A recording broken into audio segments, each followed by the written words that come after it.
Radio check, loud and clear. Thank you everyone for coming along, and we are 30 minutes away from the start of qualifying here in Austria. We have got a lot of action to look forward to. The top 3-4 teams seem to be very close to each other in terms of pace, and pole position is anyone's game here.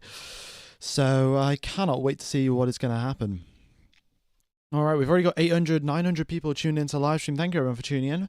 Very much is appreciated. I hope you guys enjoyed the coverage. Currently in Formula 2, there's just been a huge pile-up on the exit of turn number 2. There are a bunch of marshals on the track, and the drivers are all now avoiding the pile-up. There's a 4-car pile-up on the exit of turn number 2, and yeah, 4 drivers have had their race ruined in Formula 2, but we'll be getting underway for qualifying at the same time regardless. It's not going to take too long to clear up all of these cars.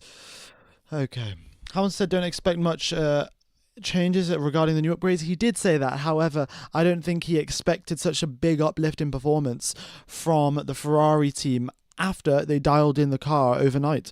Of course, on Friday, Hamilton had gearbox issues on in FP1, which meant that he didn't have the best possible qualifying session. Best possible session. Didn't get that much running. Same thing for FP2. A little bit compromised because free practice 1 was he had a gearbox issue, and the other car was driven by Dino Boganovic, who is a Formula 2 rookie. You know, a good driver and all, but he wasn't providing the team the information that they need.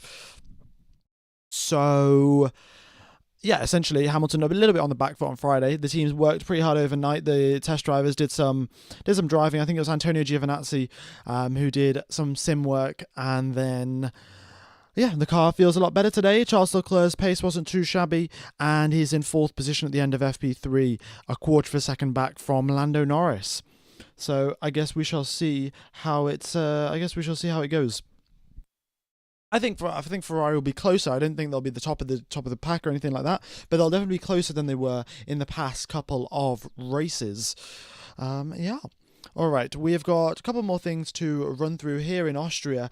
The sun has been shining, but there have also been quite a lot of clouds in the sky, so track temperature hasn't been all that high this weekend. So the soft tyres are most likely going to be the tyres that the drivers use for their quali runs. It's quite a short lap as well, so overheating shouldn't be that much of an issue given the lower temperatures, and we should be in for quite an exciting quali session.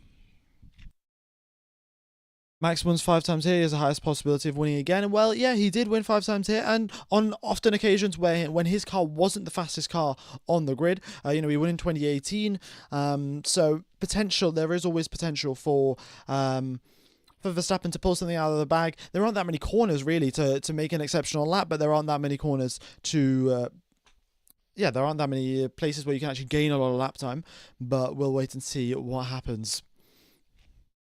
In the poll, I put Max instead of Red Bull. Indeed, I did. I had a poll of which team is going to get pole position, and then I put McLaren, Ferrari, Mercedes, and then Max, because let's be real, Tsunoda's not getting pole position. As much as I would like him to do so, I just don't think it's really going to happen. His pace has been lacking, and on the previous in FP3 previous session, he was 0.6 back from Max Verstappen. Yeah. Hope Russell does well. Yeah, I mean, Russell definitely is in for a good shot. At the end of FP3, his laps were done on a U set of soft tyres, so that explains the pace difference between himself and the drivers in the top 5. So once they put on a fresh set of tyres, I don't see any sort of reason why Russell would be down in 6th position. I expect him to be up in the top 3. Given that it's RB's own circuit, they kind of have a data advantage, sort of, but all of these teams now do have access to equivalent sort of data. All of them will have LiDAR scans of the track. Maybe Red Bull will have more up-to-date, more recent scans, because of course the circuit is always evolving, and there's a lot of racing going on at the Red Bull Ring circuit. I think there's MotoGP also races here. You have Porsche supercars, you have Formula 3, Formula 2, so there's loads of different series and categories of race here, so the circuit does change every so often, and I guess Red Bull may have the most up-to-date data, but it's not going to be a huge advantage. Yeah. Alright, what else have we got to talk about then? Well, firstly, we've got to talk about George Russell's contract. Russell has done everything right, really, to get a seat for next year. And he has a contract expiring at the end of this year with Mercedes in 2025, and he hasn't had a contract renewal yet. George Russell, the driver who won the last race in Canada 2 weekends ago, he is not getting a contract extension just yet. The Mercedes are in talks with Max Verstappen, trying to get him onto the team. Now, Helmut Marko says that Max is going to be staying with Red Bull. Who knows what will happen? Of course, I'm sure there will be a contract break clause in Max Verstappen's contract. If Mercedes have sufficient funds and are willing to spend that much money, then I'm sure Max Verstappen could become their driver. But it's now a question of what Max wants to do, what Red Bull will set the price of the contract at, and so on and so forth. So there's a lot of different variables that are going to play into if Max Verstappen goes to Mercedes. But yeah, until anything is confirmed, George Russell will not have a contract signed, which is a little bit unfortunate, really. Yeah, because he's been driving terrifically, and he should really be getting an extension, but the team, of course, would prefer Max Verstappen, as any team really would. Would you take a 4-time world champion, or would you take George Russell? I think it's fairly straightforward, isn't it? Top 3 prediction for quali. Oh, okay. I am going to predict a pole lap from Max Verstappen, and then I think Leclerc's going to pull something special out of the bag here. I think Leclerc's going to be in second place, and then we're going to have Oscar Piastri in third and Norris in fourth. That is my prediction. Russell, and maybe Russell fits in there as well, but I don't know. I think Leclerc's going to pull out a special lap today because in Canada, he had a really good lap going, but then had that mistake at the end of Q3. Maybe he can redeem himself today. And Ferrari brought their upgrades as well, so maybe that'll help him out. This is Colapinto's 5th race. Would Alpine retain him? I don't know. I guess that's going to get released after Silverstone, maybe after this race, maybe after Silverstone. It's all a little bit up in the air, really, with Colapinto and what the driver situation at Alpine. It's all very confusing, and I don't see why they keep switching the drivers so much. They should give the drivers some time to bed into the car, get comfortable with it before they kick someone off or get a new driver in. All right. Merck usually sign their driver contracts a bit late, so I would calm a bit on the Verstappen, Russell, Merck. I mean, maybe, but I think Toto Wolff came out and said that he's trying to get Max Verstappen as a driver, so it's already pretty much confirmed. Do you think Hamilton can win a race? Well, a lot of things are going to have to go his way, and there's going to need to be a couple of DNFs if Hamilton's going to win a race, because the Ferrari does not have the pace, and neither does Lewis Hamilton, if I'm being totally honest. Yeah. Dan's TV said that Franco will continue with Alpine. Okay, makes sense then. I guess I don't really know what the source of that would be, but Colapinto hasn't been doing too badly. But also on the same vein, like Jack Doohan didn't do that badly as well. Considering that he was a rookie, Colapinto had a little bit more experience coming into this season. Doohan was a complete rookie, and he wasn't doing that badly, but he got kicked off. So who knows? I'm sure Colapinto brings a lot of money in terms of Argentinian sponsors, and then also a lot of Argentinian fans as well, who will go and buy out his T-shirts and stuff like that. But yeah, does it make sense to replace a driver after 5 races purely for money? I'm not one to make that decision, really. Mm-hmm. Okay. Will Sergio Perez return to Formula One? I think he will definitely be in contract talks with Cadillac. It just depends on really how much money Cadillac has to offer. They will get a lot of money from Sergio Perez, from all of his sponsors. The question is, how much do they want to pay him? Because Sergio Perez, capable driver, as we all know, and Sergio Perez and Valtteri Bottas, as I was talking about in the FP3 stream, would be a absolutely fantastic driver combo for the Cadillac team. Now, I think that Audi probably should have signed Valtteri Bottas as well, but I guess they want to go with the young talent of Bortoleto and also pay him a little bit less, because money is always a deciding factor in these things, and Gabriel Bortoleto's salary is going to be a lot lower than Valtteri Bottas's. Okay. What else have we got going on then? So we have got 20 minutes now till the start of qualifying. So let me just take you through an onboard lap of this circuit. So you come out of the final corner here and you hit the inside curb and you spin. That's obviously the ideal line to take the circuit, to take the to take the car on. But no. So this is the actual quali lap. You hit this first apex very nicely. You're trying to get a smooth run out onto the main straight. So accelerate up through the gears, shift up into 8, open that DRS flap, and you're climbing to 310, 320 Ks just before you hit the brakes for turn number 1. Fourth gear through that corner. You can cut the curb a little bit, and then don't go onto the sausage curb on the exit because that will kick you off and lose you a bunch of time. Then you head up the hill towards turn number 3, very late on the brakes because it's an uphill braking, so miss the apex because you get slightly better traction by missing the apex. Then you accelerate down the hill towards turn number 4. It's a downhill braking zone here, the final DRS zone of the circuit as well. Great overtaking opportunity. It's very easy to lock up there and go off onto the gravel and lose heaps of lap time, so the drivers do have to be very careful. Now this corner, brake a little bit earlier than you typically would think so, and then carry as much speed as possible. Make sure the car is as settled as possible, because driving over these curbs is going to unsettle the car. You don't want to put an unsettled car onto big curbs. You want to put a settled car onto the big curbs. And then here again, for the final 2 corners, the drivers are attacking the curbs as much as they can. There is gravel on the exit of these corners, so the drivers can't really exceed track limits without spinning or losing lap time. And that is a lap of Austria, the shortest circuit in terms of lap time on the Formula 1 calendar. We do have Monaco is slightly shorter, but it is, of course, it takes a little bit longer to do a lap of Monaco, purely because it is so slow speed. Right. F1 Gamer is in it qualifying because it says practice.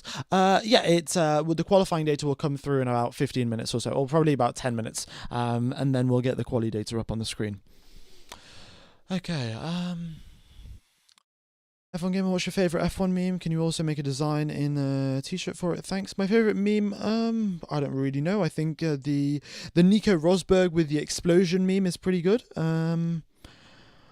Yeah, and the Max Max Verstappen, that could also be a pretty good meme, but I don't really know. I don't know how I'd put the second one on a shirt, but I will I'll look into it. Do you think Kimi can win a race? Well, he scored a podium. George Russell had the pace to win a race last time out. So, the Mercedes has got the pace. They look pretty good today. They are currently in 6th and 7th position in FP3, but that's because they're out on used tyres. So, on a fresh set, it could be George Russell, it could be Kimi Antonelli, but the Mercedes has the pace. Now, the question is whether Antonelli can extract it.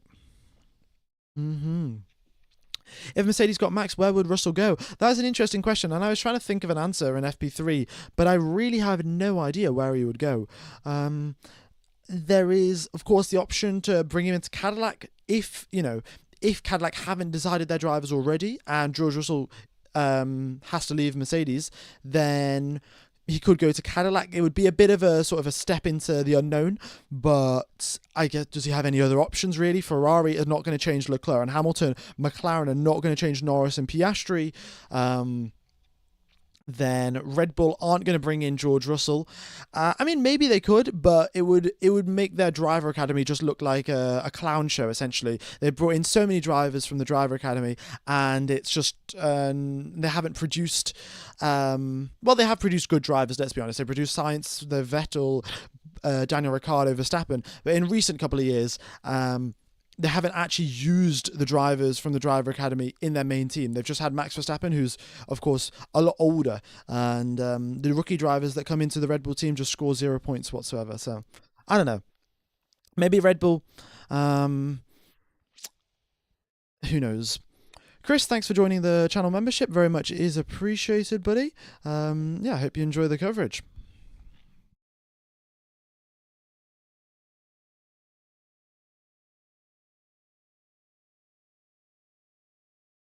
Okay. Which teams will dominate next year? Any predictions? I've said this before. Give Brad Pitt a crack. Oh, that's a good idea. Actually, you could get Sonny Haynes to drive the Red Bull. That could work. That could work. You know, if they design the car for combat, it might just work. I guess the Red Bull engineers are going to have to get to it. Really, design a car for combat. If you guys haven't watched the film, it's not really a spoiler because it was in the trailer. But yeah, it's a reference to the F1 film that just recently came out. Which team do you think is going to dominate next year? My bets are on Williams. I think Williams is going to be the team 2026, return to glory, for sure. That's what's going to happen. James Vowles, we trust in James Vowles, and I think that he is going to bring Williams back to the top.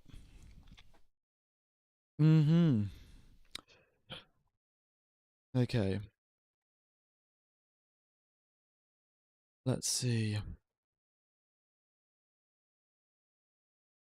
What else have we got? Yeah, I'm using Brad Pitt enter Monza at turn 1 at 255 using his combat setup. Oh yeah, for sure. I mean, folks, how many of you have watched the film and how many of you enjoyed the film? I enjoyed it. Let's say it wasn't the most accurate thing in the world. Like if I was to say, is there a better racing film? For sure. Like Ford versus Ferrari is good, Rush is good, but this, I think, is also pretty good. Like, it appeals to the general public, and pretty epic, I would say. Yeah. Newey's going to surely cook something nice for Aston. Yeah, no, I think Newey will cook something up as well. And it's going to be Williams versus Aston Martin for the 2026 World Championship. That is my prediction. I guess we shall see. Had fun watching, not that realistic, but fun. Yeah, I think that's the best way to describe it, really. Like, I definitely had fun watching it. Sometimes just laughing out of the sheer ridiculousness of the stuff that was going on, but it was an enjoyable film, and the action scenes, I've got to say, they were really well done. Like, they were made by the same people that made Top Gun Maverick, and I'm sure if a fighter pilot watched Top Gun Maverick, they'd be like, oh, this is so inaccurate, this is not even anywhere close to real, a fighter jet can never do this. But as the general public, we all thought Top Gun Maverick was super cool. So I think in the same way, to the average person that doesn't know much about Formula One, it's a great film to watch. Yeah. Let's see. I would like to call these wishes, not predictions, really. We want it to happen despite reality. Well, see, I have a little bit of reasoning to back up why I think Williams would be a top team in 2026. And my reasoning is that in the past couple of upgrades that Williams has brought, their upgrade packages have been spot on. They've always worked. They hit the ground running. And what that essentially indicates is that the simulations that they're doing back at the factory, we think this modified front wing is going to give us a little bit extra downforce, a little bit extra speed. And then they generate they create a sort of model, they test it out in the wind tunnel, then they create a full-scale model, put it on the car, and it actually works. So I think the fact that Williams can design something in their simulation and it turns out to work in reality, whereas some other teams, like let's say Red Bull or let's say Aston Martin, they bring some upgrades and it doesn't always work. I think the ability that the sort of the fact that the Williams upgrades work consistently indicates that their simulations are really accurate, and designing the 2026 car is going to be heavily done on the simulations, and that's my sort of reasoning why I think Williams is going to be the best team in 2026. Their simulations are pretty accurate, and they've got James Vowles steering the ship. Okay.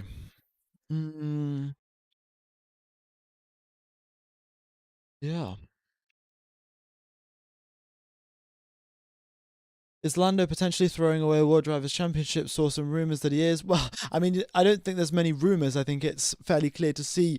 I mean, what he did in Canada was a very big mistake. I think he admitted to it immediately. So fair enough. The question is, can he bounce back from it? And it's not really a question of how quick is Lando Norris outright. Because all drivers, I'd say all drivers on their good day, they could get pole position. Like if George Russell has an absolutely special day, he could get pole. If Verstappen has a special day, then he could get pole. It could be Piastri, it could be Norris, right? But then the question is, on your bad days, like if you're having a bad weekend or a bad couple of races, how slow are you then? Because this is championships are won via consistency. They're not won via, the odd pole position by getting a really good lap in on a Saturday. They're won by every single race being very, very consistent. And if Lando Norris's bad days are worse than, let's say, Oscar Piastri's bad days, then he's going to consistently lose out. And that's going to lose in the championship rather than not having that extra half a tenth of performance on a Saturday. So it's a question of consistency, and it's a question of how good are your bad days. Like I would say, a bad day for Max Verstappen is probably still better than a good day for Yuki Tsunoda. And that's what makes Max Verstappen the champion that he is. So it's an interesting one, isn't it? Consistency equals Rosberg in 82, one win all season. I think so, yeah. I think that's correct, Aaron. Keke Rosberg won the Formula One World Championship, and he only won one race that entire season. Just super consistent, always on the podium, second and third, and no DNFs. Well, maybe he did have DNFs, but either way, like very consistent. You don't have to win every single race. You just have to be up there again and again and again. Okay.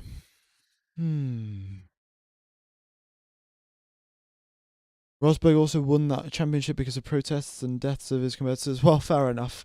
I don't know much about the championship. I just know that Rosberg did win with a very small number of wins. Plan C. Yeah, I mean, it might be Plan C for chaos. Who knows?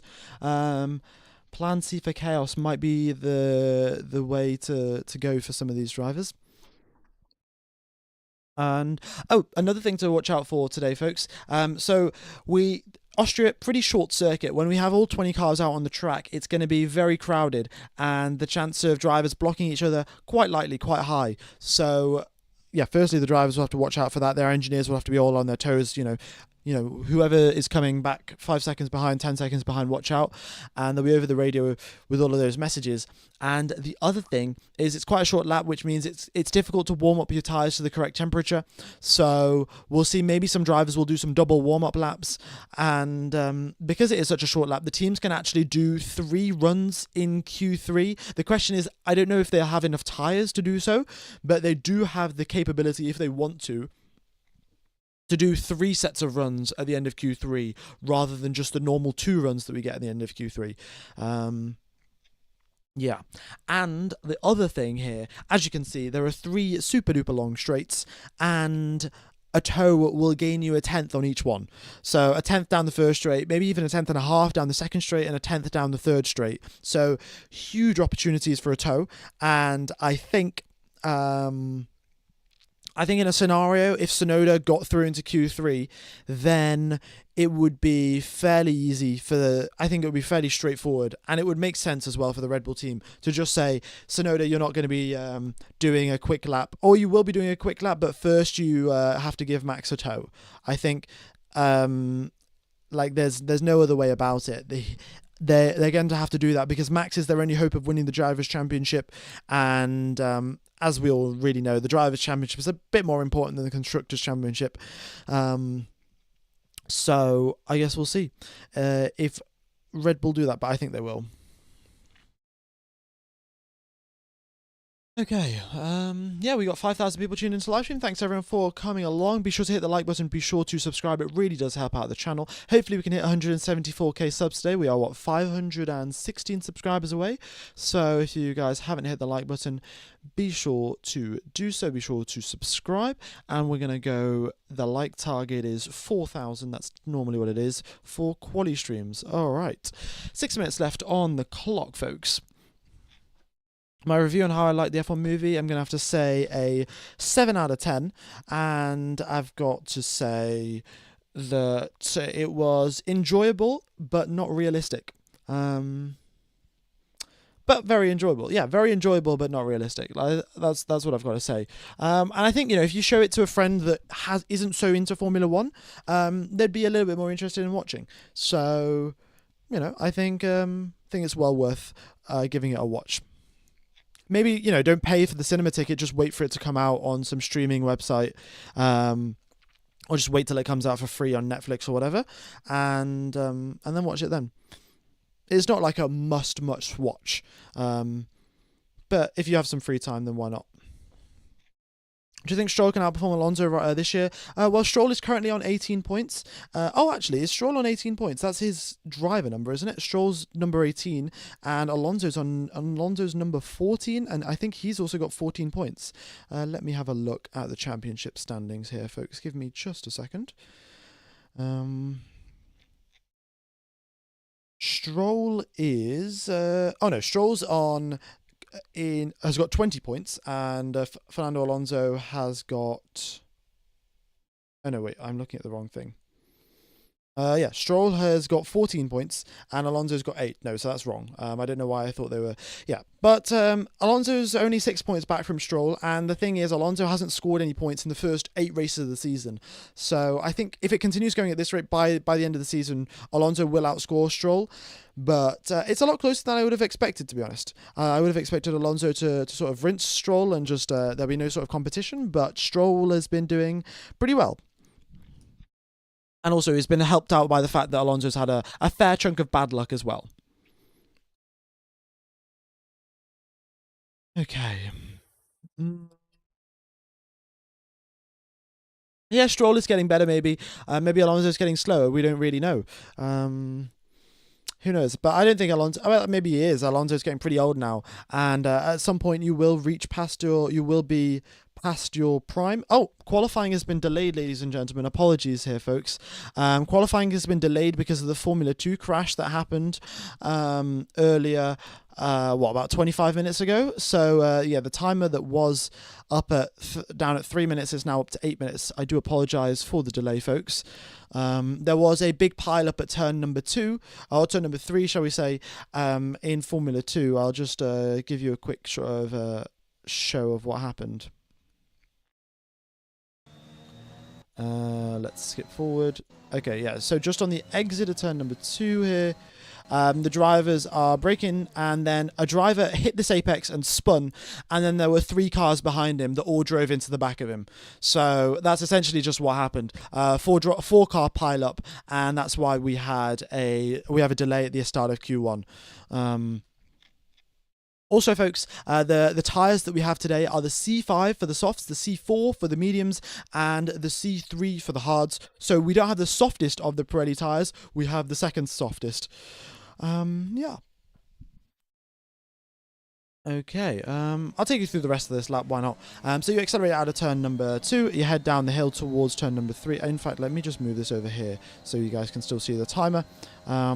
But down here towards turn number 3, the first thing that you want to do, of course, you're downshifting in towards 3rd gear most likely for this corner, and you're braking downhill, so it's a little bit harder to slow the car down. Locking up, if you do lock up, you pretty much go off into the gravel trap, it's guaranteed. So the drivers have to be extremely cautious of that. The other thing, through this corner, the important thing is to carry the speed through this corner. It's not so much about hitting that apex perfectly, it's much more so about carrying speed through the corner. And you just hit this apex, run all the way out wide. The curb on the exit has quite a lot of grip, surprisingly, so you can run all the way out wide here. Now pull to the inside line. For this corner, you should probably brake a little bit earlier than the racing line actually says, so you have a stable and settled car when you're going through here, because as you can see, I'm already mounted the curbs, and then as you hit this first apex, you don't drive over the curbs here, but on the exit, you're again all over the curbs.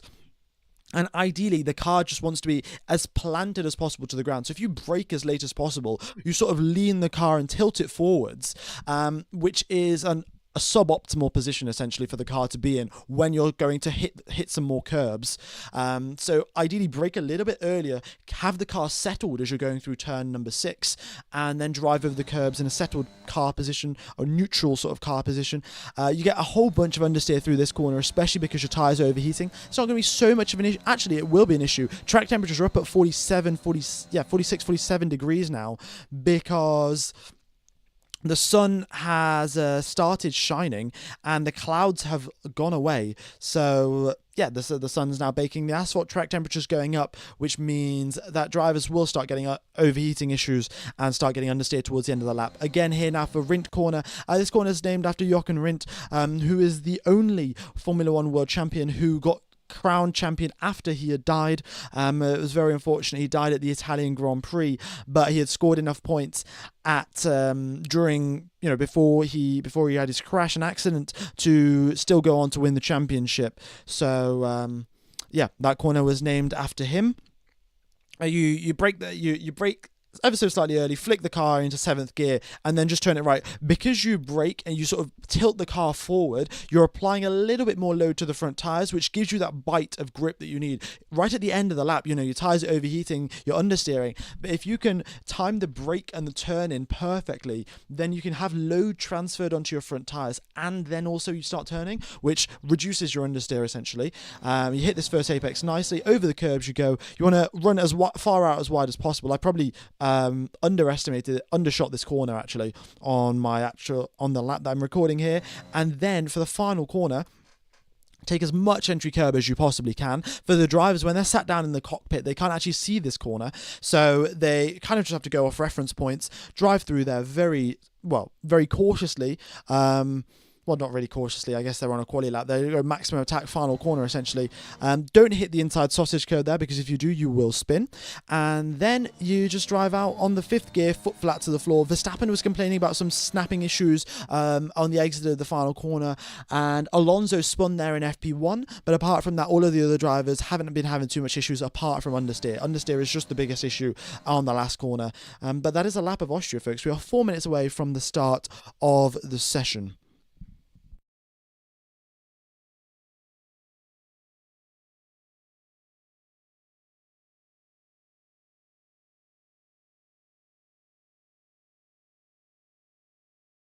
Okay, oh, ads are still on. Oh, apologies, folks. I got slightly distracted while I was commentating the lap, and I forgot to. And the ads button just yeah,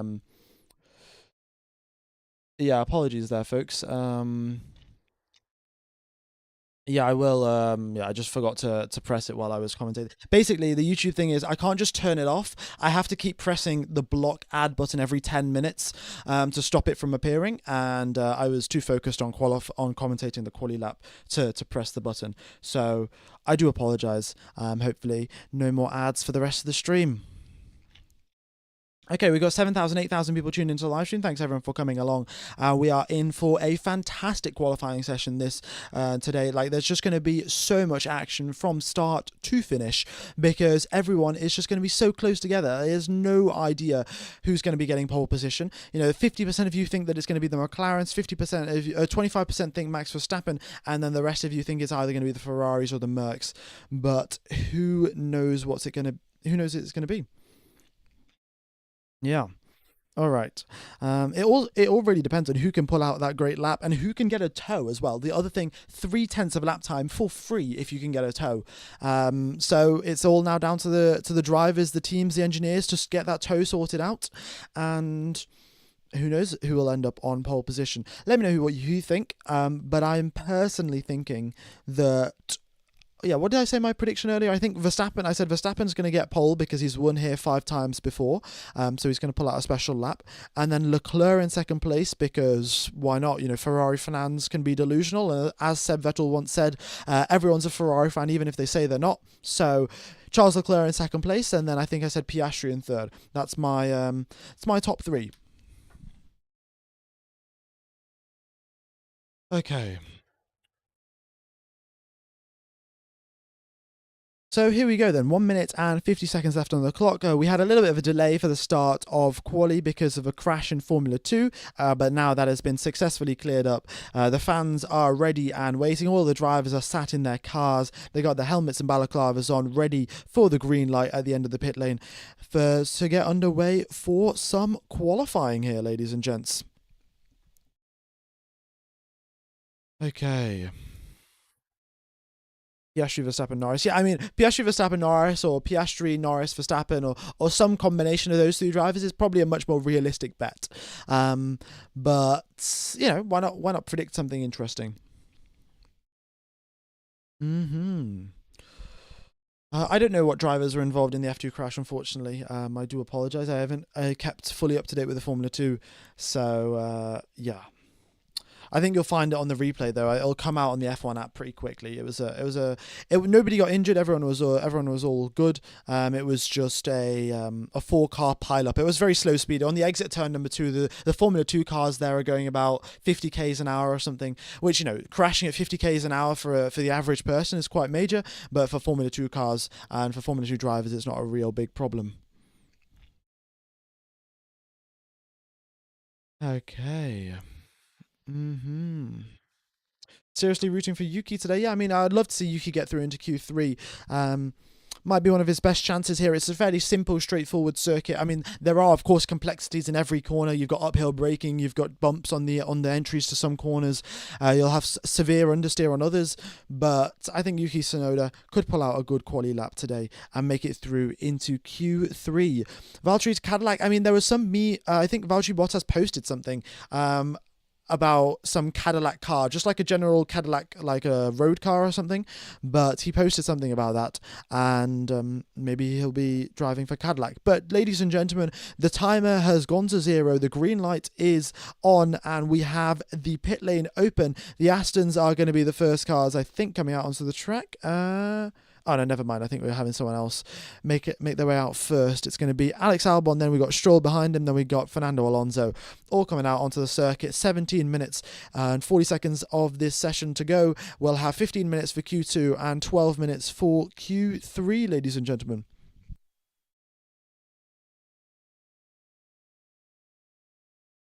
All right. The commentary must drink water. Indeed, I must, folks. If you haven't had a drink of water, make sure to do so. Remember to stay hydrated, folks. But yeah, we're getting all the cars now coming out onto the track. I'm just gonna have a quick sip of water. I'll be back in just a sec.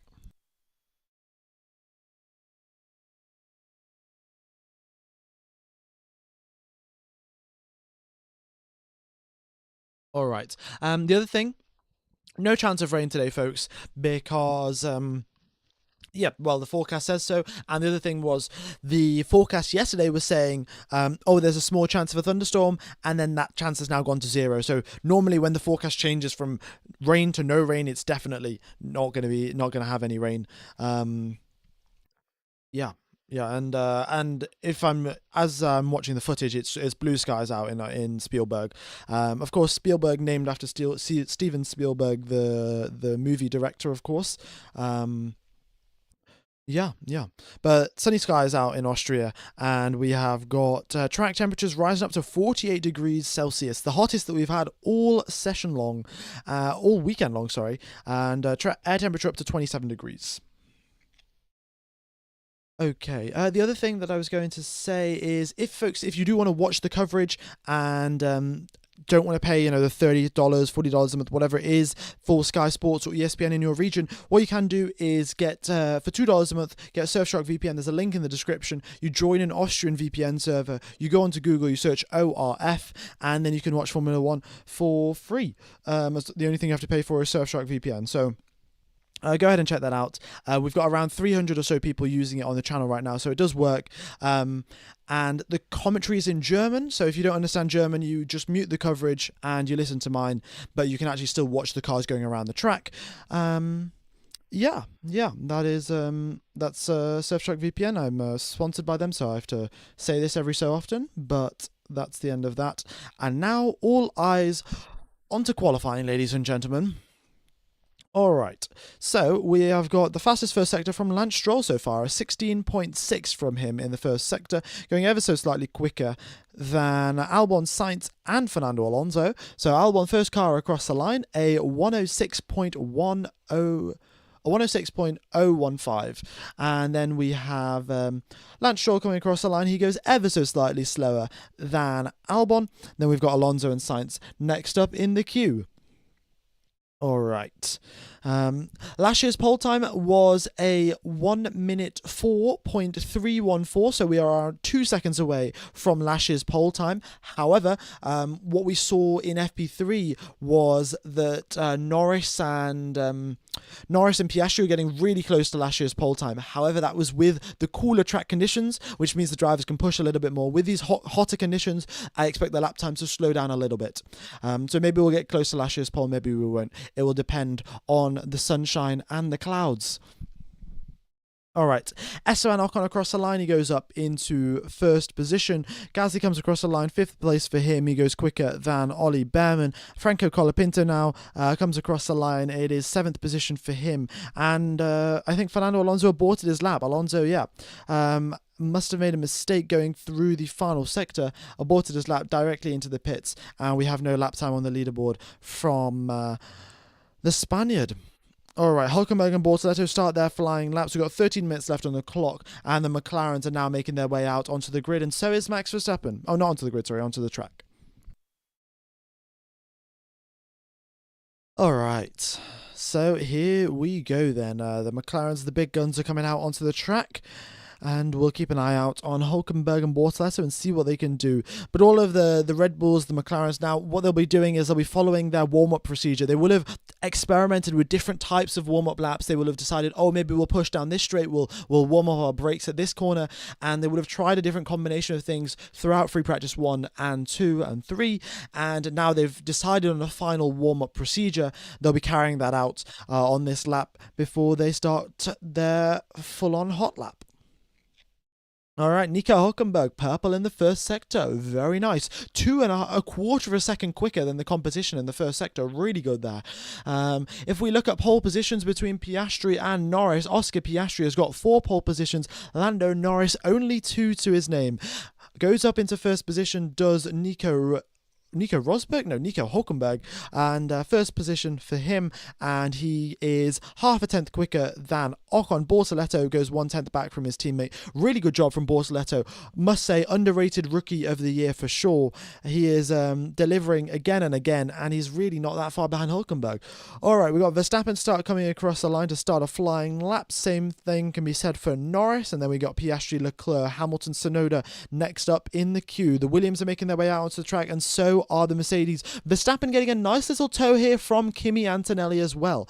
All right, we'll keep an eye out on the top speeds and stuff like that to see what sort of effect that has on people's laps. Okay, but Verstappen now making his way along. And he is purple in the first sector, of course. That doesn't get taken away by Norris or Piastri. Verstappen really is pushing. A little bit of a twitch as he exits turn number 4.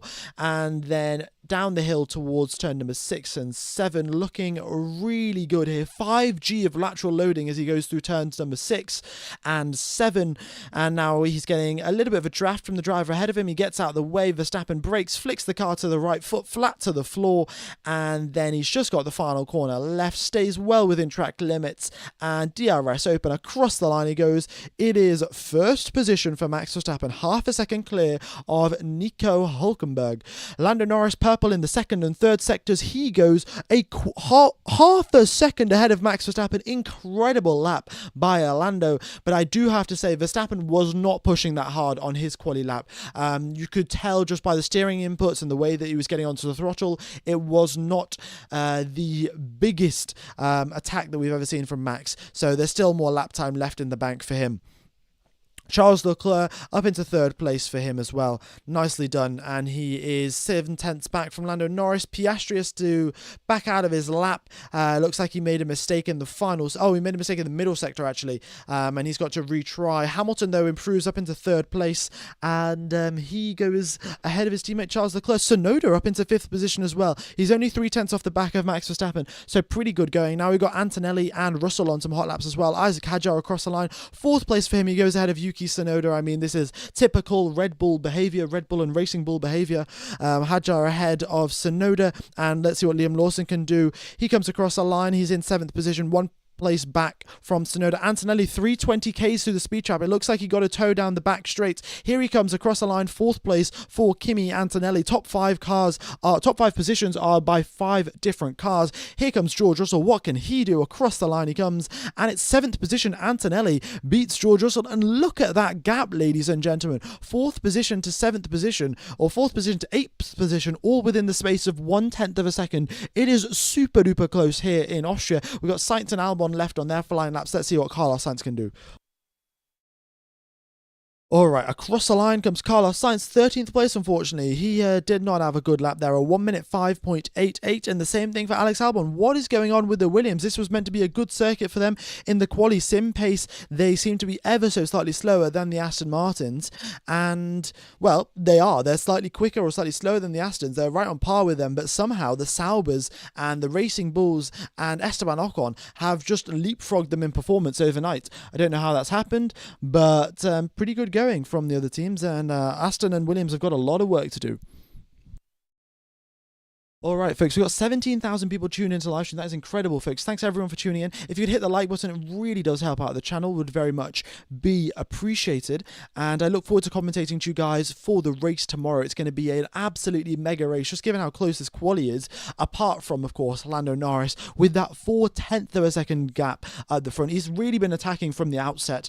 And a couple of other drivers have been building up to it. So, you know, we'll wait and see how the gap progresses as we get closer through the sessions. You know, we'll have the second runs of through Q1, we'll have the second runs through Q2, second runs of Q3, and then the lap time gap will be getting smaller and smaller. Currently, though, Norris's lap a 1 minute 4.672. That's only 3/10 off last year's pole time.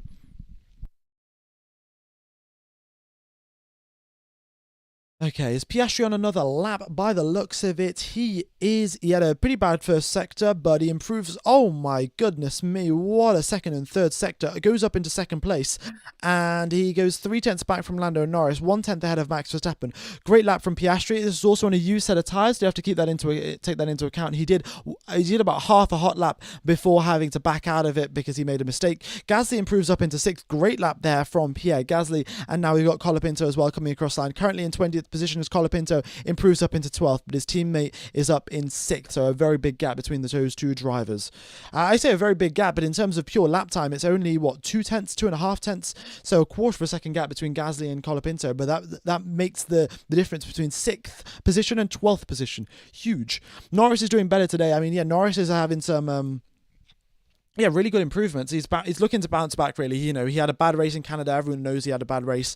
And now it's his time to shine. He's got a front suspension upgrade. This front suspension upgrade was also designed with Lando Norris in mind. Essentially, Norris was complaining about the suspension. There was some sort of issue with it. I don't know if it was not being responsive enough or something along those lines. And Norris was like, this needs to change. You guys need to design an upgrade package. And they did so. They fitted the upgrade package this weekend. And Lando Norris's pace has improved. So, fair enough, no? Makes sense. It looks like a bit of a redemption arc for Lando Norris. We'll see how long that lasts, and if Oscar Piastri or Max Verstappen are going to come in and to spoil the fun. Okay. We've got Hulkenberg and Bortoletto on... flying laps by the looks of it. Yeah, Hulkenberg looks to improve. Bortoletto also improving in the middle sector. And Albon and Sainz, they have just come out of the pits again on a fresh set of softs. So they're going to be looking to push very hard now because they're down in 17th and 20th and they've got a lot of improvement left to go. Hulkenberg improves and is in 13th position.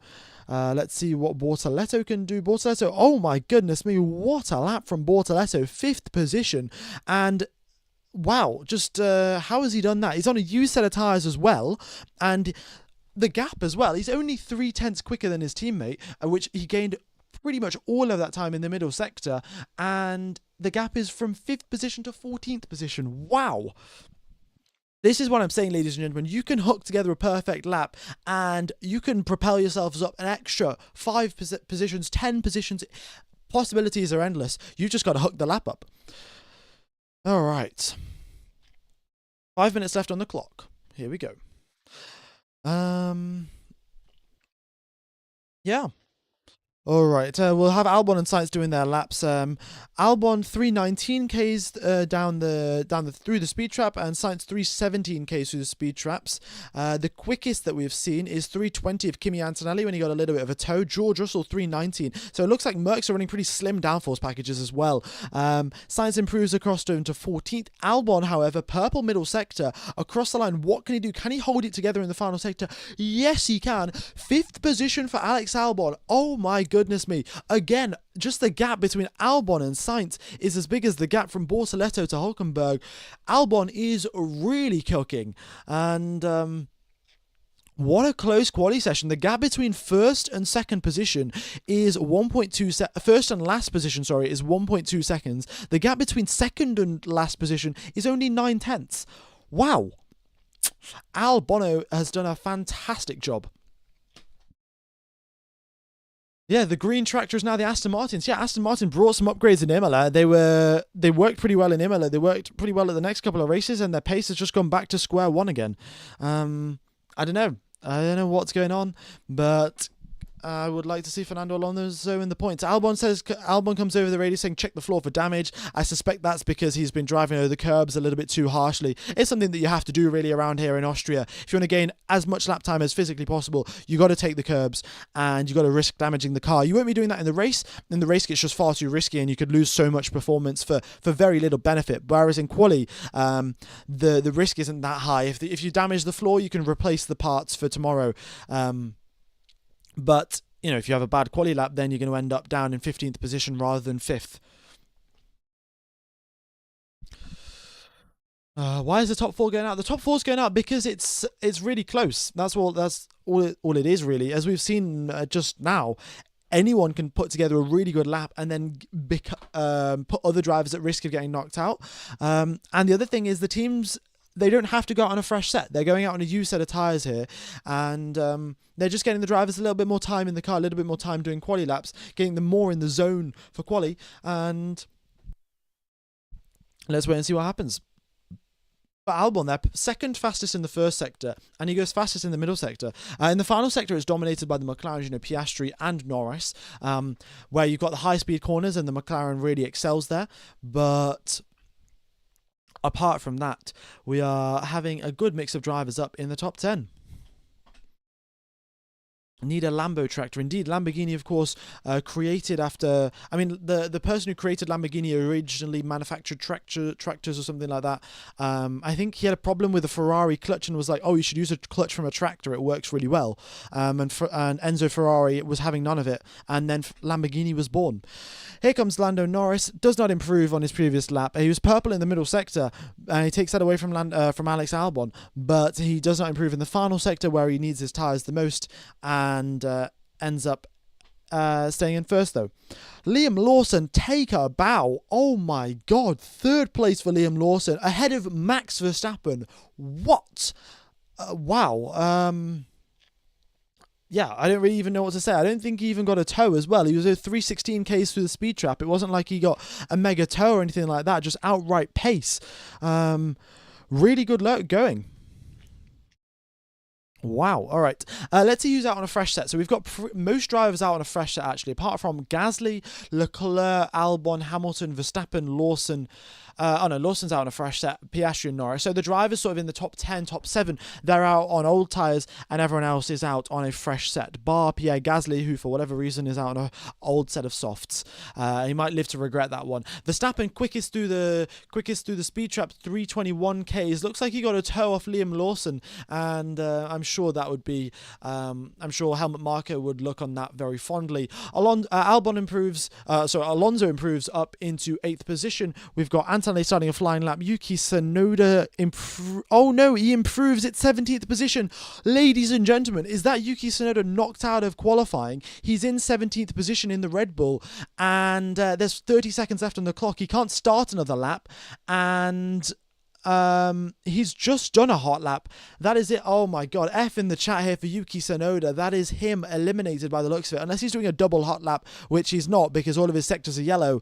Game over for Yuki. Oh no, not again. Gasly improves up into 4th on a used set of tyres. That is incredible pace from the Frenchman. We got Colapinto improves up into 12th. Piastri comes into the pits. There's no risk of him being eliminated. Same thing for Charles Leclerc. Isaac Hadjar currently in 15th place.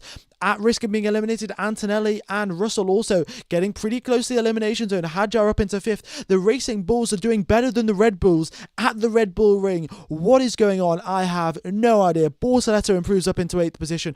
Antonelli in 14th. Purple in the first sector and up into 10th place for him. Then now we've got George Russell in 16th position. He's got to improve. He does so. He's a couple of milliseconds behind his teammate. 11th position for George Russell. The driver's currently in the elimination zone. Carlos Sainz, he's on a flying lap. Can he get it out of Q1? No, he cannot. Carlos Sainz is eliminated. Ladies and gentlemen, that is the end of Q1. We have got Lance Stroll, Esteban Ocon, Yuki Tsunoda, Carlos Sainz, and Nico Hülkenberg eliminated. Gabriel Bortoleto outqualifies his teammate by at least 12 positions. I mean, wow. Okay, well, he hasn't outqualified him just yet. He's still got the rest of quali to go. But Hülkenberg in dead last. And he's only 9/10 off the back of Norris as well. That's the other thing, folks. The gap really isn't even that big from first to last. 9/10 of a second. Tsunoda comes over the radio saying, mate, I didn't have any front grip. And I totally believe him. The Red Bull is just totally undrivable. But, oh my God, 18th position for Yuki Tsunoda. That is so unfortunate. All right, ladies and gentlemen, let me just stick a timer up for Q2. But, yeah, we are going to have a very interesting session in Q2 now. Oh no, that's wrong. That's a little bit too early. There we go. I think 4 minutes is when it's starting. Okay. Folks, if you do want to watch the Formula 1 coverage for only $2 a month, all you can do is get Surfshark VPN. There's a link in the description. You get Surfshark VPN, you join an Austrian VPN server, you go onto Google, you search ORF, you make an account, you log in, you mute the coverage because it's German, and unless you understand German, there's no point in having it on. But you can still watch all of the cars going around, and you have my commentary on in the background. Job done. You can watch Formula 1 for only $2 a month. How did the VCarbs get that high? I have no idea. I also don't know why these yellow flags are out, but they'll be cleared up pretty soon, and we'll have Q2 getting underway in 4 minutes' time, ladies and gentlemen. We've got 20,000 people watching the stream. Thank you, everyone, for tuning in. Hope you guys are enjoying the coverage. Look forward to commentating to you guys for the race tomorrow. It's going to be a super-duper exciting race. I mean, just look how close the competition is, and the field is just going to get closer and closer by the end of Q3. Okay. I'm going to have a quick sip of water. Yeah, give me a sec.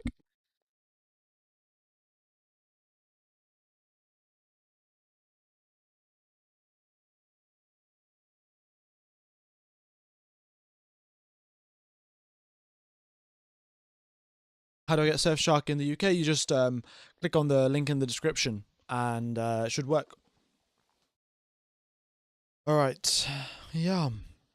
Max Verstappen in P6 shows how good he is in that blue tractor. Indeed, I mean, this is the thing, folks. Like, if Max Verstappen was not driving at Red Bull, where would Red Bull be? They would genuinely be getting knocked out of Q1 or Q2 every single race weekend.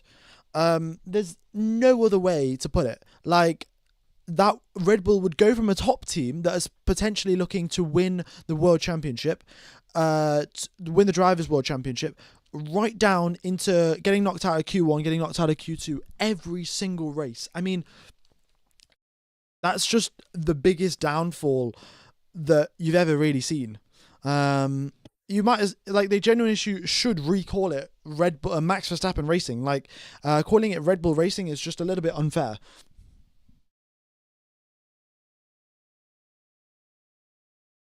Do you think the Red Bull and the Racing Bulls teams share data? That's not allowed. I don't think it's allowed in the rules. We got a replay here for Nico Hulkenberg. As he's going down into turn number 4, he locks up and loses about half a second. So yeah, that's why he got eliminated. A lock up into turn number 4, but this is it. There's only a couple of corners. If you get them perfect, you're up in first position. If you make a mistake, you're down there in dead last. And it's a tough one for Nico Hulkenberg, but yeah. All right, 1 minute and 30 seconds left on the clock, folks. We're getting underway for Q2 ASAP.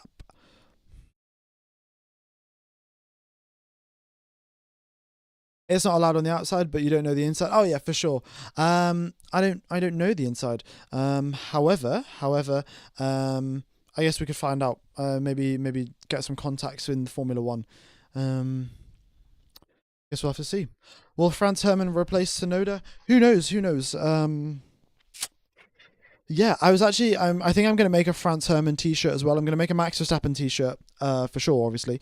But I definitely will be making a Franz Hermann t-shirt. I can feel it in my bones. This is going to be a spicy race day. Indeed it is. I think it's going to be great. All right. I guess I could show you guys my merch. Well, we've got 40 seconds left to go. I've come up with some merch designs.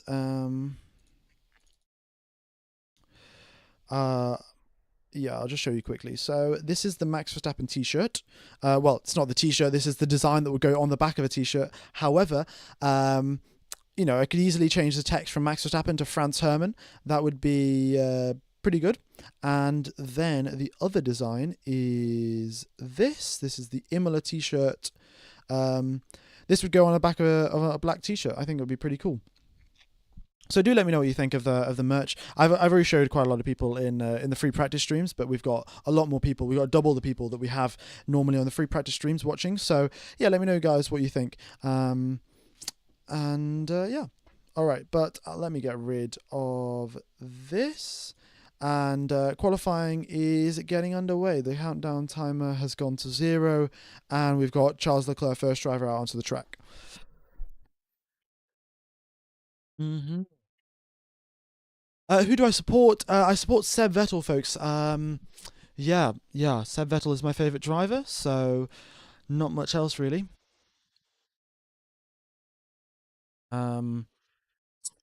Yeah.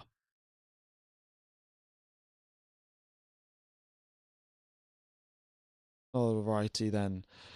So here we go, ladies and gentlemen. We have got Leclerc and Hamilton out. They're out on question mark tyres, as is standard, because the FIA can't design a tracking system, because the FIA is incompetent as always.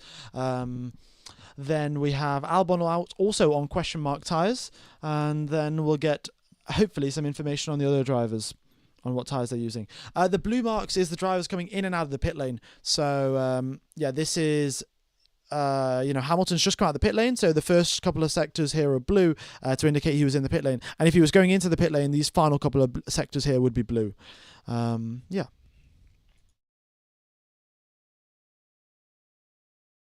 All right then. Here we go. Charles Leclerc is on a flying lap. So he goes up the hill, braking super duper late, avoids the sausage curb smoothly onto the power. Up the hill he goes now. Got that DRS flap wide open. And now braking at the 100-meter mark, misses the apex ever so slightly, which is the right thing to do, because otherwise it's... Otherwise, you will unsettle the car as you get onto the power. Going through the first sector, it is a 16.6 through the first sector for Leclerc, 16.4 for Hamilton, and the quickest first sector that we've seen all session is from Antonelli at 16.3. So a tenth or so away are the Ferrari cars. All right. And yeah, they're out on soft tyres, and by the looks of it, they look like they are fresh soft tyres. But again, I wouldn't trust this data. It seems a little bit dodgy. Anyway, Charles Leclerc, final couple of corners now as he emerges from the Red Bull Mobile. That's what the final corner's called, folks. Red Bull Mobile. Fun fact for you there. Turn number 10. But Leclerc across the line of 105.4. Hamilton across the line of 105.6. Where to buy the merch? I haven't actually made a store yet. Like, I'm still in the process of making a bunch of designs. So once I've made the designs, I will show you guys where. I'll tell you guys the URL to go buy the merch. But for now, I'm just in the process of making designs. All right.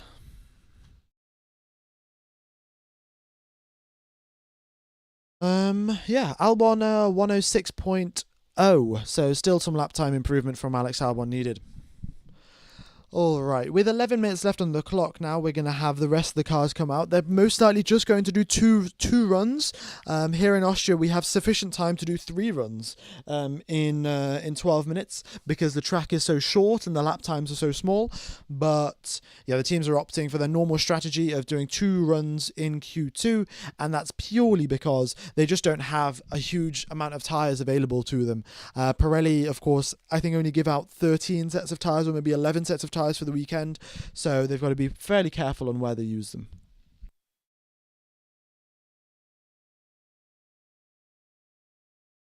Okay, any thoughts on the F2 crash? I mean, it's a bit unfortunate, really.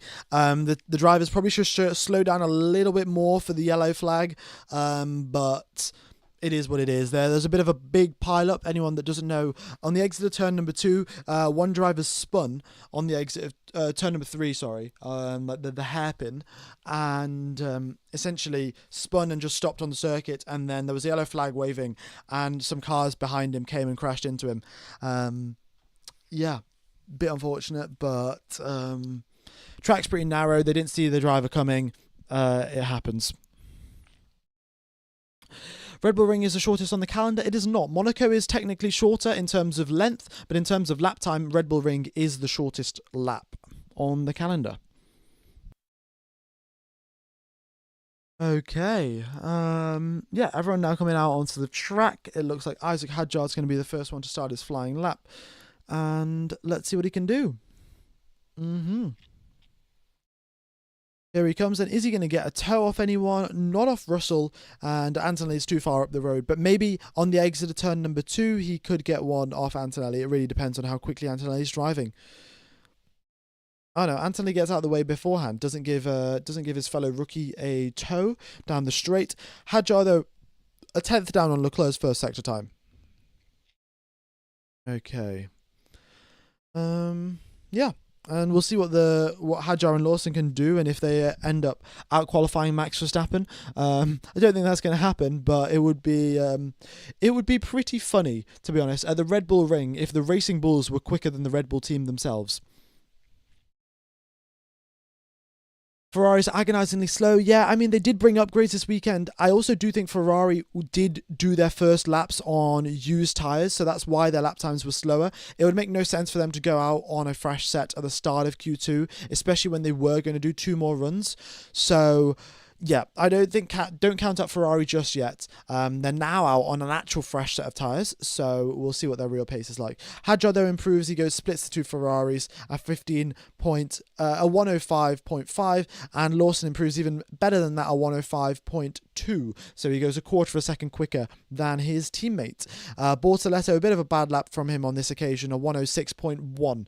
Then we have Behrman up across the line into 6th place for the British driver, and he's got some more lap time to find. Piastri starts his quali lap, so Pierre Gasly finishes his quali lap, and it's 5th place for Gasly. Colapinto as well, finishing his lap. Russell purple in the first sector, very nicely done. And let's see what happens there then. All right, Piastri takes that away from Russell and goes even quicker. Then we have got Antonelli, Antonelli's first sector was actually still quicker in Q1, but in terms of Q2, Piastri's gone the quickest. Verstappen, though, across the line, a 105.1, only a 10th and a half quicker than the Racing Bulls. How is this happening? Only a 10th and a half quicker. And this is Max Verstappen we're talking about. The 4-time world champion who can deliver a lap pretty much on any occasion is only a 10th and a half quicker than the Racing Bulls. What? Okay, George Russell is up into 3rd position. He's on a used set of tyres, though. So, don't expect the best lap time from him. Piastri, purple in the middle sector, that quickly gets taken away by Lando Norris' teammate, but Piastri improves half a second clear of Max Verstappen. Great lap. Incredible. Now let's see what his teammate Lando Norris can do. And they've really turned up the engine mode here at McLaren. It's 322 Ks through the speed traps for both McLarens, and across the line they go. Lando Norris goes a tenth and a half quicker again on Piastri again.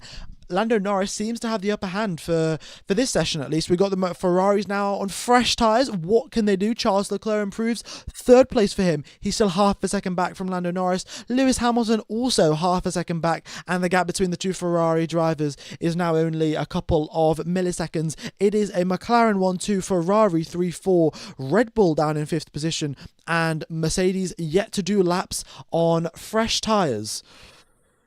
Oh my god. Verstappen, what's he saying? Yeah, the car is completely undrivable. I have no grip. It's even worse than before. Understood. So it looks like the hot track conditions have come out and the Red Bull is undrivable. Max Verstappen is not happy. And, well, you can't even blame him, can you? Sonoda couldn't drive the car. He got eliminated out in Q1. Verstappen complaining about drivability issues. We've got a replay here going through turn number 4, and oh my god, he gets a snap of rear oversteer, and he's barely turning in. Like, he turns the car ever so slightly, and the rear is starting to oversteer. Like, I don't know what is going on in that Red Bull, but it is an absolute mess. Lewis Hamilton as well slightly loses out to Charles Leclerc.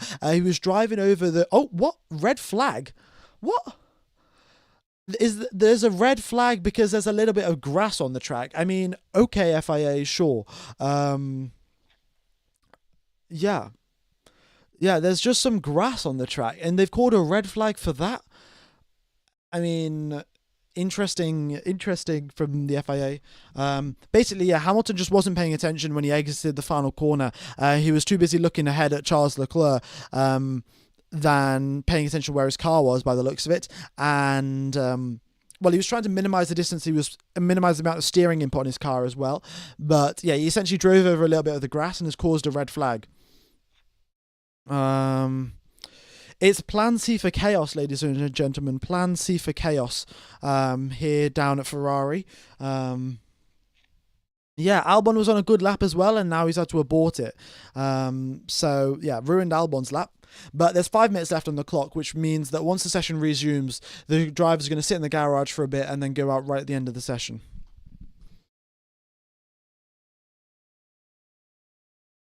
Yeah, I mean, I don't know why it's not like there's been an oil spill or anything. There's a little bit of grass down the main straight as well. It's not even in a corner. Like, if it was in a corner, understandable, drivers can lose grip, they could spin out and crash, but it's down the main straight, for crying out loud.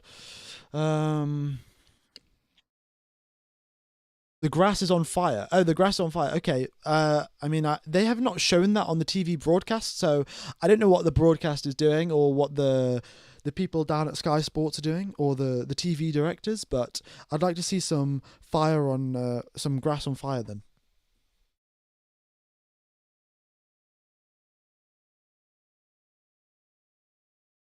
Okay, I'm going to have a quick sip of water.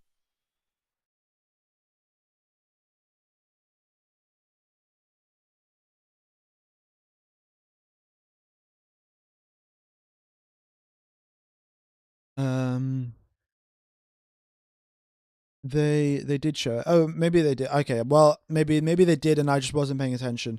Yeah, I probably was reading chat instead of looking at the actual race. Apologies, folks. It rained 2 days ago. Actually, it did. There was a huge thunderstorm on Thursday. So how is the grass caught on fire? I'm not exactly sure. Like, there was an enormous thunderstorm. The track was entirely soaked. And 2 days later, the grass is now on fire? Interesting. You know, maybe there's a conspiracy theory. Someone needed a red flag. Red Bull needed a red flag. They needed to change their car to make it work better. And they've just deployed a bit of fire. You know, it's called the Red Bull Ring after all. You know, all they need to do is put a lighter somewhere. Seems a little fishy. By the way, I'm joking, folks. If you can't tell, I'm just being a little bit sarcastic. All right, we've got 21,000 people tuning into live stream. Thanks everyone for coming along. If you haven't hit the like button, be sure to do so. If you haven't subscribed, be sure to do that as well. We are 291 subscribers away from hitting our like target. So be sure to hit the like button, folks. Would very much be appreciated.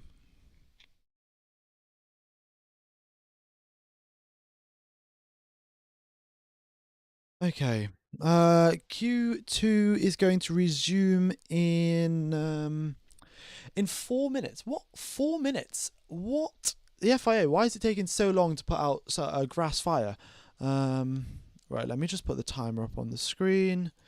Okay, 3 minutes and 33 seconds, and we'll be getting underway for Q2. Yeah.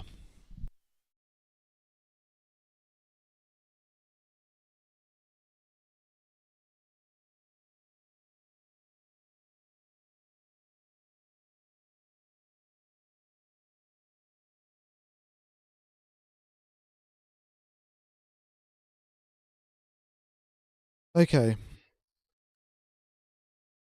So, what else have we got going on then?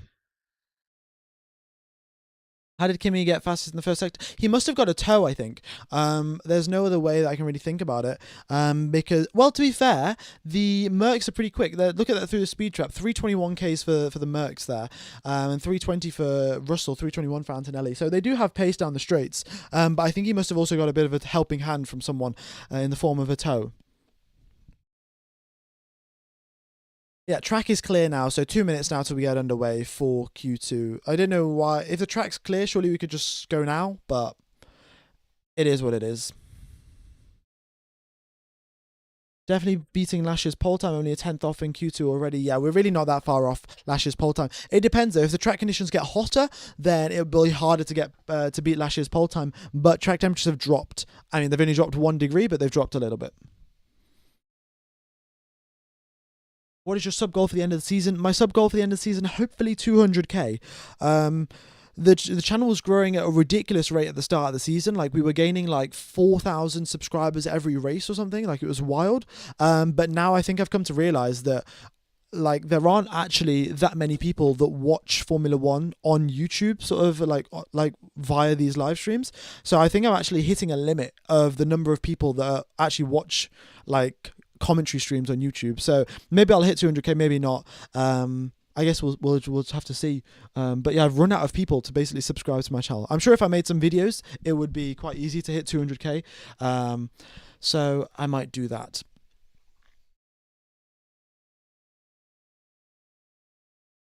But yeah, it'll be pretty cool to hit 200k.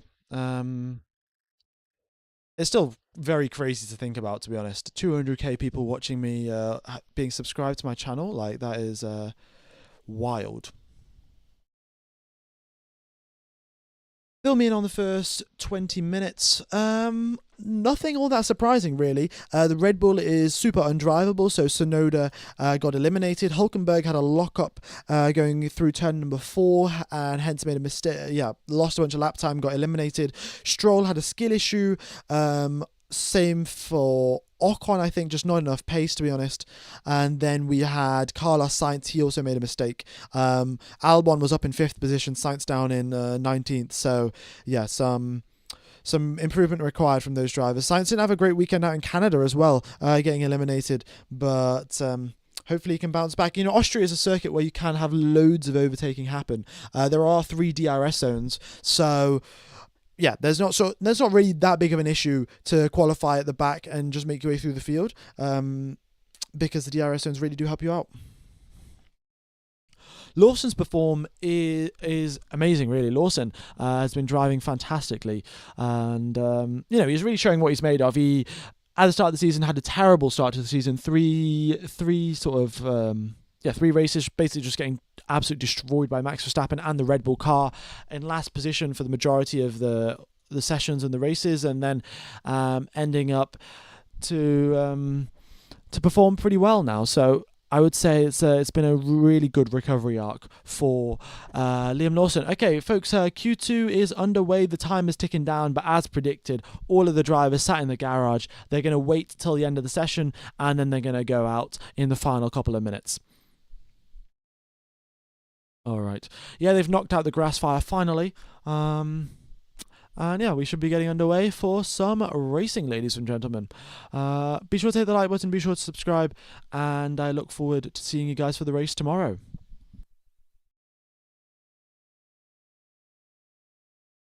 Okay. What do you think of rocket-powered Mohawk? Maybe the content can attract more subscribers. I mean, I've seen a couple of RPM. I think, yeah, people just call them RPM. Rocket-powered Mohawk's a bit of a mouthful. But yeah, I've seen a couple of those videos there. Some of them are pretty funny. Some of them are a bit out there, shall we say? But I don't know. I'll look into it. I've got some video ideas planned. Because I do an engineering degree. I know quite a lot about the technical side of Formula One. I can make some videos about like explaining the difference between understeer, oversteer, what causes it. I can make some videos about the difference between dirty air and slipstream.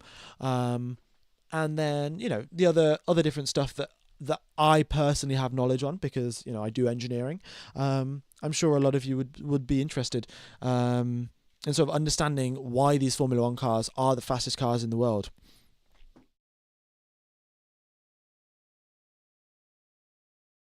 Show me a driver that does not complain and moan when the car's not performing as it should. It's not just Max. Oh yeah, no, for sure. All of the drivers complain and moan. It is. It's a habit of racing drivers, really. What's the history behind the Niki Lauda curve? I think Niki Lauda's an Austrian driver, and he won multiple championships. So I think they just named a corner after him, really. I don't know if there's anything specific. There may be, but not that I'm aware of.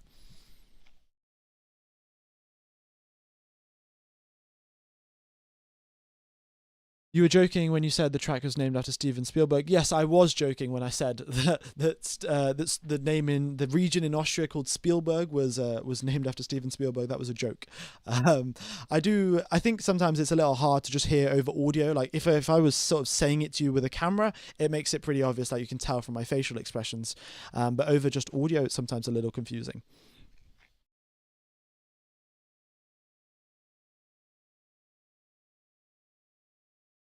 Okay, so here we go then, ladies and gentlemen. 2 minutes and 30 seconds left on the clock. We're getting all of the drivers emerging from the pit lane. Isaac Hadjar is going to be leading the way from the front, then Behrman, then Bortoleto, then Verstappen, then Norris, Piastri, Lawson, Alonso, Antonelli, Russell, Leclerc, and then Hamilton. Pokemon, thanks for the VPN recommendation. SRF is clutch. Oh, thank you very much. Yeah, folks, if ORF isn't working for you, then you can use SRF, and you connect to a Swiss VPN server, and it works the same way as the Austrian one. But yeah, it really does help out the channel. Obviously, I block all of the adverts, so nobody watching the stream has to watch any adverts. But of course, that way, I don't really get paid by doing these streams. So if you guys are interested in watching the Formula One coverage for only $2 a month, then you can get Surfshark VPN, connect to an Austrian VPN server, search ORF, and enjoy the Formula One coverage. And it helps out the channel via a small commission. And thanks, Bernardo Goat, for the donation. Do you think Lando can get a new record time for this race? Maybe for the race he could, but the thing is, he'll need no safety cars, no VSCs, no red flags, stuff like that. And the other thing is that the 2020 cars, Valtteri Bottas still holds the lap record around this circuit. The lap record in these cars is a 1 minute 2.989, and that's from the W11 from the hands of Valtteri Bottas. Oh my god, Bortoleto up into third position. What a lap from the youngster. Incredible. And there's a minute left on the clock, but he's up in third position ahead of the Ferraris. Incredible. So yeah, the quickest time that we've ever seen around this circuit in terms of qualifying is a 1 minute 2.9 from Valtteri Bottas in the W11 in 2020, and I don't think we're beating that this year. Verstappen improves up into third place. Piastri purple in the first sector. Lando Norris doesn't improve on his lap. He stays up in first though, and we've got Leclerc and Hamilton starting their flying laps. Piastri across the line. He also doesn't improve. 2/10 slower. He's out on a used set of tyres. That's fair enough. It's to be expected. Next across the line is Liam Lawson up into 7th position. He goes just ahead of Isaac Hadjar, his teammate. Colapinto starts his flying lap. We got 16 seconds left on the clock. Albon and Alonso looking to get off through the cutoff, I think. Oh no, Alonso's on a flying lap anyway, it doesn't matter. Albon, though, will be the last driver to come across the line. Alonso improves up into 8th place. Good job there from him. Now we've got Kimi Antonelli up into 8th place. Just pushes Alonso down into 9th. We've got George Russell currently in 12th position in the elimination zone. What can he do? Across the line comes Mr. Saturday in his 5th position. He is still behind Bortoleto. I mean, hats off to Gabriel Bortoleto. Incredible lap. And this is one of his favourite circuits. He has said this in a press conference. You know, this is one of his best tracks, one of his favourite circuits. And he is delivering incredible performances. Leclerc up into 4th place, just ahead of Max Verstappen. Lewis Hamilton across the line. What can he do? He goes slower than his personal best. Does not improve on this lap. It is a first position 1-2 for McLaren. Charles Leclerc in 3rd place. We got Gasly improving up into 6th and pushes George Russell down actually. Colapinto improves to 13th. If Albon can hook up a lap, then Antonelli will get eliminated. Let's see what Albon can do. It's only 12th place for Alex Albon, and Alonso gets eliminated as well. Antonelli scrapes through by the finest of margins, and ladies and gentlemen, that is the end of Q2. We have got Fernando Alonso eliminated, Alex Albon eliminated, Hadjar, Colapinto, and Behrman all out of the session. Gabriel Bortoleto, though, if there has got to be a driver of the day for today, it's going to be Gabriel Bortoleto. There is no doubt about it, and fantastic. That green tractor has just been dragged through into Q3, and not even by the finest of margins. Also, Bortoleto and Gasly set the exact same lap time. I've just noticed now, but they've both set a 1:04.846. Liam Lawson also makes it through into Q3. Great redemption for him, and Antonelli off the back of his first podium also scrapes it through into Q3.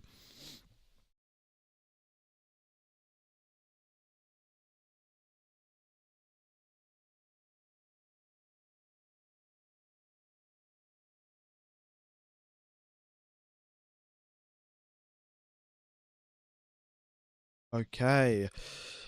Bottas would be proud. I mean, yeah, Bottas is, yeah, I'm sure he would be.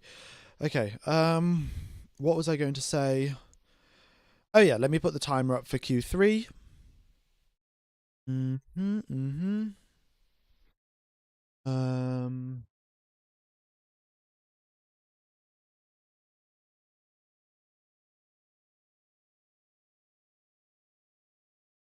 It should start in a couple of minutes. We haven't got official confirmation from the FIA, but I'm just going to put my predicted race start time for Q3.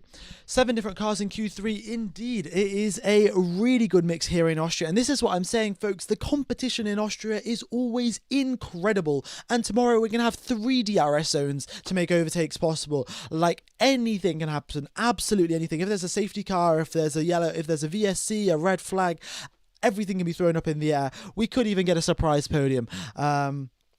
I guess we'll just have to wait and see. The Ferrari upgrades look to be working well. Charles Leclerc is able to fight for 3rd position. He's getting ahead of Max Verstappen. That might be in part due to the fact that Red Bull have not been able to set up their car in an optimal condition for today. Regardless, one man's loss is another man's gain, and Charles Leclerc's up into 3rd place.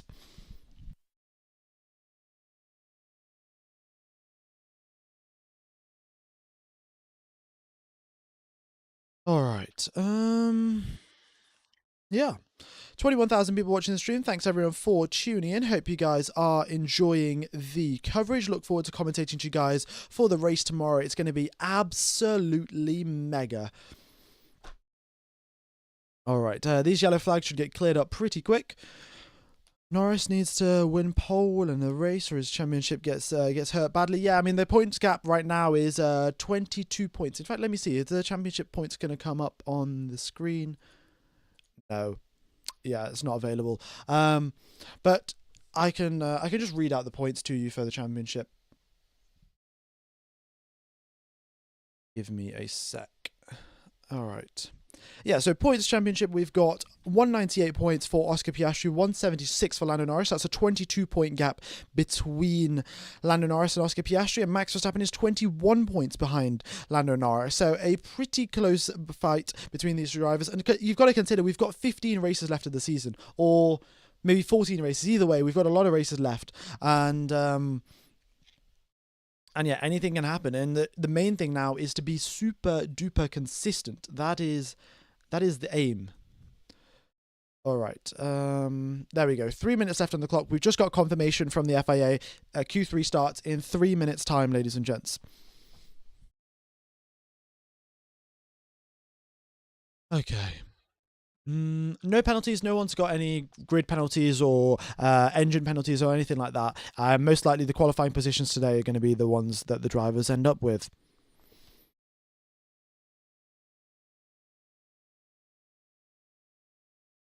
Right.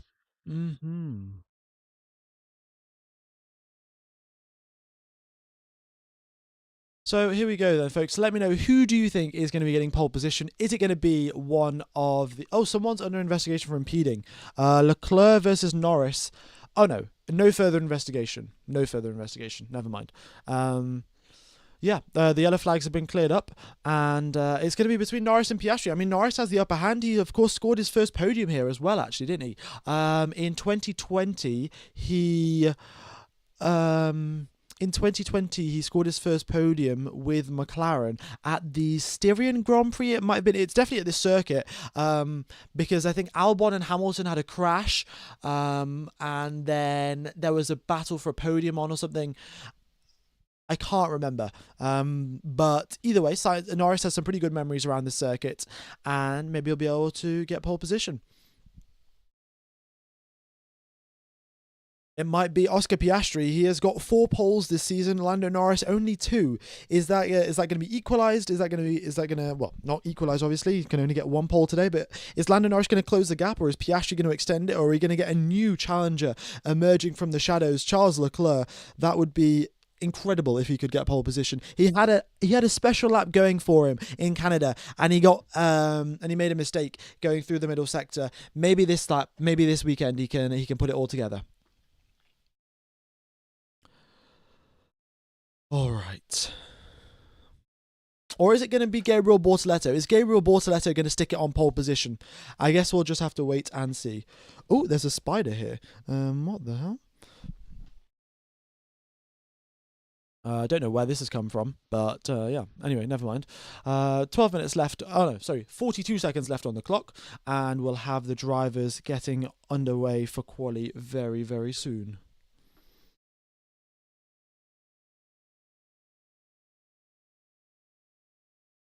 Hey.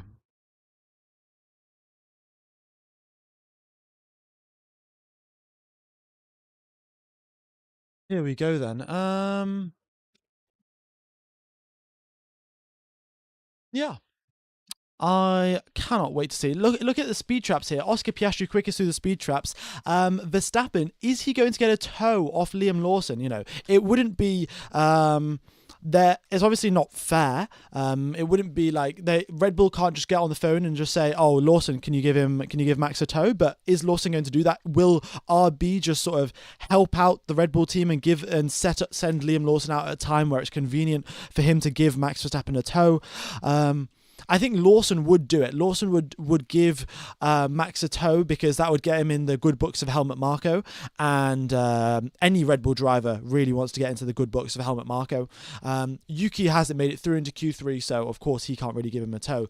But as you can see, folks, the timer is ticking down. Quali is underway, and everyone is sat in the pit lane, because here we are in Formula One, and that's what we like to do. We like to sit in the garage waiting for the optimal time to go out onto the track. All right.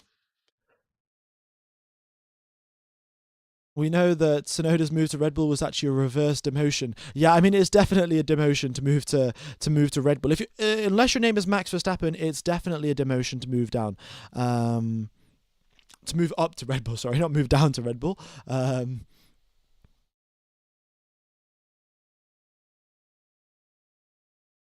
Lawson giving a toe to Verstappen who's on another team is illegal. It isn't. It's not illegal. It's illegal if, Helmut Marko gets on the phone and says, oh, make sure that Lawson gives Verstappen a toe. But if the situation arises and Lawson is in the right place to give Verstappen a toe, there's no sort of problem with him doing that. Like the FIA aren't going to say anything. Anyway. As expected, everyone sat in the garage. It is your typical stuff really for Austria. It is hammer time for Lewis. He's got to press K1, close that gap up to Charles Leclerc. Leclerc's got to press K1 to try and get pole position. Oscar Piastri will have to claw back this 10th that Lando Norris has had on him all weekend long. The biggest margin that we've seen a driver get from the difference between first position and second position in quali this season has been 0.2 of a second. We'll see if Lando Norris can extend that. Maybe he can outqualify Piastri by 2.5 tenths. Or maybe the reverse will happen. We'll just have to wait and see. But the first car coming out onto the track, Charles Leclerc. Then we've got Lewis Hamilton making his way out onto the track as well. And suddenly everyone decides to go now. And the Mercs are coming out and... yeah, typical Formula 1 stuff. If you've seen Monza 2018 qualifying, you'll know exactly what I'm talking about. Verstappen sends a huge radio message, which is just a glitch saying, I've got understeer at turn 80 and oversteer at turn 90. That's probably accurate, to be honest. Verstappen is having so many drivability issues. It is a bit of a joke, to be honest. All right, I'm also going to take you through an onboard lap of the circuit while we wait for everyone to do their... let me get that over here. Yeah, don't mind that spin. I just hit the inside curb when doing that lap. All right, we got 9 minutes left on the clock. I'm going to take you through a hot lap, tell you what it's like to go around here in Austria. The drivers going down the hill here. There's a 63-meter elevation change. The exit of the final corner is the lowest point on the circuit. Then the drivers barrel their way up the hill here. 8th gear, DRS open. Up the hill they go. Brake at the 80-meter mark. Flick the car in over the inside apex. Miss the sausage curb on the exit. Flat on the throttle as they go up the hill again. Through turn number 2, up towards turn number 3, hit the brakes at the 100-meter mark and miss the apex ever so slightly because you do get better traction from this slightly outside line. Then for the third DRS zone, again DRS open. It's super convenient if you have a toe at this point, but brake at the 80-meter mark. Again, downhill braking, very easy to go off into the gravel. This is where Nico Hülkenberg made his mistake, but you hug the inside line now. Going through turn number 5 and 6, it's important to have a planted and settled car. You're driving over super violent curbs, so it's important for the car to be stable and not understeering, oversteering anywhere, all over the place. Then through turn number 6 and 7, very easy to exceed track limits, but the drivers have been doing their best, and we haven't had a single lap time deleted this qualifying session, purely because of the fact the gravel there is on the exit. Same thing for the final corner. We've got gravel on the exit. The drivers are very, very cautious of the fact that they will have understeer in the final corner, but that is a lap of Austria, ladies and gentlemen, and we are now underway for the final top 10 shootout here. All right, F1 Gamer, do you use a controller or a wheel? I use a steering wheel. All right, first sector from Lando Norris, a 16.3, ever so slightly slower than Piastri's first sector in Q2. Piastri goes 1/10 slower than Norris in the first sector. Got some time to, got to improve there, has Piastri. Then we've got Verstappen going through the first sector. He's also losing time to Piastri. The first sector is all power sensitive. The second sector is medium speed corners. The third sector is high speed corners. It's a nice cut and clear here in Austria. And the first lap times are on the leaderboard. It is a 105.2 from Kimi Antonelli. Up in first position, we have got Norris purple in the first 2 sectors. Piastri across line, a 104.554. Here comes Lando Norris. What can the Brit do? Across the line, it's a 104.268. He beats last year's pole time from Max Verstappen, and he... is up in first position, a 1/4 of a second, nearly 0.3 of a second ahead of his teammate. Incredible lap from Lando Norris, and this might be the biggest margin to pole that we see all year long at the shortest circuit on the calendar as well. total domination from Norris. This is, of course, the shortest circuit in terms of lap time, and Norris is still pulling a 0.3 of a second gap. Charles Leclerc, what a lap from him, up into second position. Let's see if Lewis Hamilton can do something similar. Through the speed trap, Leclerc was 321 Ks, Hamilton 320 Ks. Both the drivers on the same engine mode, everyone now hitting 320 Ks. The engines are all turned up to the max. Here comes Lewis Hamilton. It's 4th place for him, and it looks like the McLarens are the fastest team. Ferrari, with their upgrades, are now car number 2 in terms of pace, unless George Russell can do anything about it. Here comes George Russell. It's 5th place, unfortunately, for him, and in the hot conditions, we know the Mercedes isn't that good. In Canada, they had a surprisingly good race. This weekend now in Austria, their pace is lacking again, and they're down in 5th and 7th position. Okay, so that is it, ladies and gentlemen. The first runs of Q1 are complete. Lando Norris purple in all 3 sectors, and it is a 104.268 to beat for all of the other drivers. Yeah. Ooh. Lando Norris said that might not have been a great lap, but it felt like a really good lap. I think, wait, did he say that might not have been, what did he say over the radio? Oh, okay, that might not have felt like a great lap, but it was a good lap. Okay, so that's what his engineer said over to Lando Norris. I don't know, a little bit confusing. But either way, great lap from Norris, and he's just got to hold on to this one now.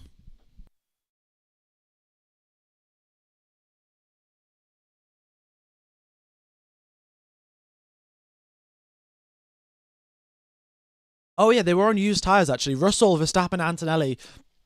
Actually, all of the drivers from 5th position and below were all on used tyres. So when they come out onto a fresh set, it's a 0.2 of a second gain, ladies and gentlemen. 0.2 of a second is the amount of lap time the drivers gain by being out on a fresh set of tyres. So that should close the gap up.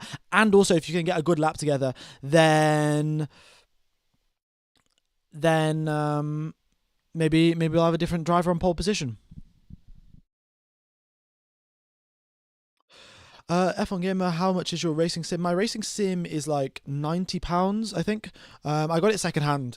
Yeah, I worked all summer, like coaching tennis, and then the money that I got from it, well, it wasn't all summer, but I basically was a tennis coach for a little bit, and then the money that I got from that went towards a racing sim. Yeah, £90 is like $150, maybe $140. Yeah, not too expensive really. Secondhand, of course. It's pretty good. It's pretty good. I'm quite happy with it. Did Lawson just do an outlap and an inlap? No. He did an outlap and then started a hot lap, made a mistake, and then came into the pits. He just didn't complete a full lap. Instead of doing he did an outlap. Oh yeah, he did an outlap and then an inlap technically. But yeah, he was on a hot lap, made a mistake, and had just dived into the pits. All right, we got 25,000 people tuning into live stream. Thanks everyone for tuning in. Hope you guys are enjoying the coverage. I will be commentating the race tomorrow, so I look forward to seeing you guys there. It will be incredible to see this many people tuning into the stream. Right at the start as well, that'd be very cool. All right, ladies and gents, everyone is coming out now. This is it. This is the end of Q3. What a qualifying session it has been. There's been so many surprises left, right, and centre. Now, are we going to have one final surprise? Are we going to get one last driver out onto pole position? Or is it going to be Lando Norris? Folks, I would appreciate it if you didn't spam 44. Like, I know Lewis Hamilton is your favourite driver. I know he's performing well this weekend. But spamming 44 is not going to give him extra overtake button. So, yeah. Okay. Here we go then. Antonelli and Bortoletto, the only 2 drivers yet to come out. So the order, folks, the order, it's going to be Gasly first, then Verstappen, then Lawson, then Russell, then Leclerc. Norris is leaving a huge gap to Charles Leclerc out ahead of him. Then we've got Hamilton, Piastri, Bortoletto, and then Antonelli is going to be going dead last. Okay, well, I guess we've just done the opposite. I've just said, don't spam your favourite driver, and now everyone's... Maybe I shouldn't have said that. Oh, well. I'm sure you guys will start typing something else once we get some more quali laps coming through. All right, here comes Pierre Gasly then. Is he going to get a toe off anyone? No. Is Verstappen going to get a toe off someone? Potentially. If things go nicely, Antonelli could give him a toe, but I don't know if Antonelli wants to give him a toe as well. So let's wait and see. Here comes Pierre Gasly then. Now, through the first sector, he improves. In fact, purple first mini sector as well in the middle sector, looking fantastic from Pierre Gasly. And the Alpine is down on power as well, as we all know. But still, he's able to get through into Q3. Verstappen is only a 10th down through the first sector compared to Norris's first sector time. So there is still hope here. And Verstappen's middle sector is looking really good. And he is pushing that car all the way to the limit, all over the curbs. And yeah, here we go then. He's got the middle sector left. Middle sector, final sector. George Russell purple in the first sector. That gets taken away by Charles Leclerc. Oh, who's it going to be? It could be anyone now. It could be Russell. It could be Leclerc. Here comes Pierre Gasly. Oh, there's a yellow flag. There's a yellow flag. No, Gasly, are you going to ruin this? Because we're about to get some amazing quali laps coming in. Double yellows. Oh, no, Piastri's just had his lap ruined. Piastri was starting his lap, but that's also ruined his lap if there was a double yellow. Unfortunate. I guess we'll see how that goes. But Verstappen across the line, what's it going to be for him? And he had to back out of it. Verstappen had to back out of it because there was a yellow. Lawson improves up into 6th. Very, very unfortunate there. The yellow flag slowing Max Verstappen down. Antonelli starts his flying lap. Russell across the line up to 5th. Doesn't improve. Here comes Charles Leclerc. The man is currently in 2nd position. Lando Norris is purple in the 1st and 2nd sector. Can Charles Leclerc improve? No, he cannot. He is a couple milliseconds slower than his previous lap. Lando Norris is still purple in the 1st sector, still purple in the 2nd sector. Across the line he comes. It is purple in all 3 sectors. Lando Norris is on provisional pole position unless Lewis Hamilton can do anything about it. Hamilton comes across the line. It is pole position for Lando Norris. What a recovery. He had a terrible weekend out in Canada. He's back, and this is the biggest margin that we've seen for pole position. Half a second is the gap from 1st place to 2nd place. Incredible scenes here. Wow, what a lap from Lando. He has shut all of the haters up, and incredible performance. Wow, tomorrow's race is going to be mega. McLaren's versus Ferraris. Verstappen with a lot of ground to make up. Lawson out-qualifying Max Verstappen. Lawson has out-qualified Max Verstappen. What has happened here? What? I mean, what? This makes no sense whatsoever. Okay, thank you everyone for tuning in. This has been an incredible qualifying session, and we'll see if Lando Norris bottles the start tomorrow. But honestly, this guy's come back fighting super duper strong. Half a second is the gap between himself and Charles Leclerc in 2nd place. 0.6 is the gap to his teammate.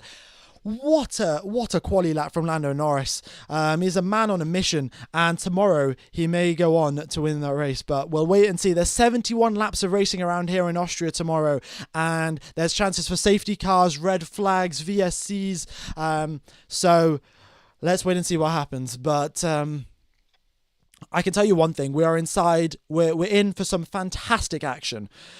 Alright, so thank you everyone for tuning in. Thank you everyone for coming along, hitting the like button. If you could hit the like button on tomorrow's race stream and hit the reminder button, it really does help out the channel. So what I'm going to do now is end the stream. I'll take you over to the race stream for tomorrow. If you could hit the reminder button and the like button, that would very, very much be appreciated.